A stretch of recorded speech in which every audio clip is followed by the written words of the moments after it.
नमस्कार. निवेदक विठ्ठल पवार या माझ्या यूट्यूब चॅनलमध्ये आपल्या सर्वांचं मी सहर्ष स्वागत करत आहे. सूत्रसंचालनामध्ये श्रोत्यांचा सहभाग घ्या, अर्थात सूत्रसंचालकाला श्रोत्यांनी टाळ्यांच्या रूपानं निवेदकाला दाद द्यायला हवी आणि कार्यक्रमामध्ये एक सकारात्मक ऊर्जा सूत्रसंचालकाला निर्माण करता यायला हवी.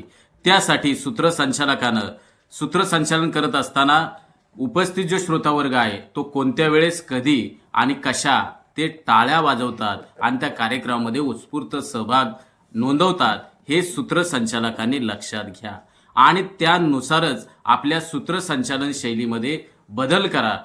सूत्रसंचालन हे प्रभावी, दर्जेदार आणि चांगलं होण्यासाठी आणि प्रत्येक कार्यक्रमाची जी ठरलेली जी स्क्रिप्ट आहे, स्क्रिप्टच्या कोणकोणत्या ठिकाणी सूत्रसंचालकानं उपस्थित जे श्रोतावर्ग आहे त्यांच्याकडून टाळ्या कशा मिळवाव्यात याकडे सूत्रसंचालकांनी लक्ष द्यावे. अर्थातच सूत्रसंचालन हे वस्तुनिष्ठ आणि त्या व्यक्तीच्या कार्याबद्दल आधारित असलं पाहिजे आणि ते सूत्रसंचालन त्या संबंधितांबद्दल एक उपस्थितांना प्रेरणा देणारं हवं आणि एक सामाजिक संदेश त्या सूत्रसंचालनाच्या माध्यमातून जर श्रोत्यावर्गाला जर गेला तर श्रोतेवर्ग त्यावेळेस त्या सूत्रसंचालकाकडं नुसतं पाहत नाही तर टाळ्यांची दाद देत असतात आणि अशी दाद सूत्रसंचालकाने मिळवणं आवश्यक आहे. उदाहरणार्थ, उपस्थित जे श्रोतेवर्ग आहे आणि ते श्रोतेवर्ग कार्यक्रमाला येत आहेत आणि आल्याच्या नंतर सूत्रसंचालकानं त्यांचं स्वागत कसं करावं, आगतम स्वागतम सुस्वागतम. आजच्या कार्यक्रमाला उपस्थित असलेले जिल्हा परिषद सदस्य सन्माननीय शामराव जाधव यांचं शुभ आगमन होतंय. टाळ्यांच्या गजरामध्ये त्यांचं स्वागत करूया. त्यांना मी विनंती करतो, कृपया आपण आसनस्थ व्हा. म्हणजे या ठिकाणी जे बसलेले जे श्रोते आहेत तर त्यांचा सहभाग टाळ्या वाजून घ्या, जेणेकरून तुमच्या सूत्रसंचालकाकडं, तुमच्या त्या कार्यक्रमाकडं श्रोतेवर्ग लक्ष देतील आणि इतरत्र लक्ष देणार नाही. त्यासाठी सूत्रसंचालकानं कार्यक्रमामध्ये श्रोत्यांचा सहभाग तुमच्या निवेदनामध्ये घेणं आवश्यक आहे. फक्त तुम्ही निवेदन करावं आणि श्रोत्यांनी ऐकावं एवढंच स्वरूप नसून त्या श्रोत्यांचा सहभाग सूत्रसंचालकानं आपल्या निवेदनामध्ये घेणं आवश्यक आहे. ज्याप्रमाणे एखाद्या व्यक्तीबद्दल तुम्हाला जर बोलायचंय किंवा त्या व्यक्तीचा सन्मान होतोय, उदाहरणार्थ वाई खंडाळा महाबळेश्वरचे आमदार मकरंद पाटील यांच्या एका कार्यक्रमामध्ये असंच मी सूत्रसंचालन करण्यासाठी गेलेलो असताना तर आबांचा सन्मान होत असताना, त्या संयोजकांकडून सन्मान होत असताना संपर्काची रेंज जर चांगली असेल, संपर्काची रेंज जर चांगली असेल तर माणसाचं नेटवर्क कधीच तुटत नाही. अशा जनसामान्यांच्या प्रश्नांना कटिबद्धतेने न्याय देणारे आणि 24 तास समाजासाठी, जनसेवेसाठी आपलं नेटवर्क उपलब्ध करून देणारे वाई खंडाळा महाबळेश्वरचे आमदार मकरंद पाटील यांचा सन्मान होतोय. त्यावेळेस श्रोत्यांनी त्या सूत्रसंचालनाच्या त्या शब्दाकडं विशेष दाद देऊन, अर्थात त्यांनी उपस्थितांनी टाळ्या वाजून आबांचं त्या सन्मानाच्या सत्काराच्या वेळेस त्यांचं स्वागत केलेलं आहे. त्यानंतर पुण्यामधल्या एका कार्यक्रमाला सन्माननीय बच्चू कडू त्या कार्यक्रमाला उपस्थित होते आणि बच्चू कडू ज्यावेळेस कार्यक्रमाला आले त्यावेळेस आलेले असताना मी त्यांच्याबद्दल असं बोललो, त्यांचं स्वागत करत असताना, म्हणजे ते व्यासपीठाकडे येत होते त्यावेळेस त्यांचं स्वागत सूत्रसंचालकाने एक जल्लोष शब्दांचा वापर करून त्यांचं स्वागत करणं अपेक्षित आहे आणि अशा रीतीने जर सूत्रसंचालक बोलला तर उपस्थित श्रोतेवर्ग शांत बसत नाही. सूत्रसंचालकाच्या त्या प्रभावशाली बोलण्यावरती टाळ्या पडतात. हे आपण सर्वांनी लक्षात घ्यावं. अंधाराला प्रकाशाचं स्वप्न तो पाडू लागला, बुरसटलेल्या यंत्रणेला तो एकटाच भिडू लागला. आपणा भिडू बच्चू कडू यांचं आगमन होतंय. उपस्थितांच्या वतीनं त्यांचं जोरदार टाळ्या वाजून स्वागत.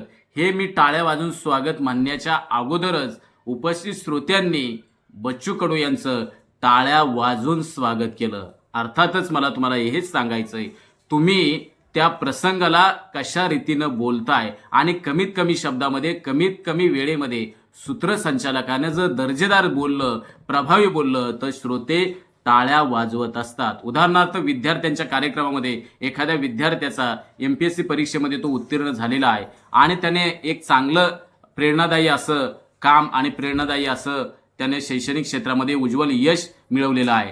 त्यावेळेस उपस्थित श्रोत्यांना संबोधित असताना सूत्रसंचालकांना जर असं बोललं की तुझ्या मेहनतीचा कस लागू दे सगळा, इतिहास घडवून दाखव तू असा जगा वेगळा, तर अशा वेळेस हे ज्या चारोळ्या आहेत त्या चारोळ्या श्रोत्यांना टाळ्या वाजवायला भाग पाडत असतात। याकडे सूत्रसंचालकाने लक्ष देणं आवश्यक आहे आणि अशा रीतीने जर सूत्रसंचालन जर त्या ठिकाणी एक प्रभावशाली शब्द जर वाक्य, ओळी, काव्यपंक्ती, सुविचार, संत वचन त्या ठिकाणी जर वापरले तर निश्चितपणानं श्रोते त्या सूत्रसंचालनाला टाळ्यांच्या स्वरूपामध्ये दाद देत असतात।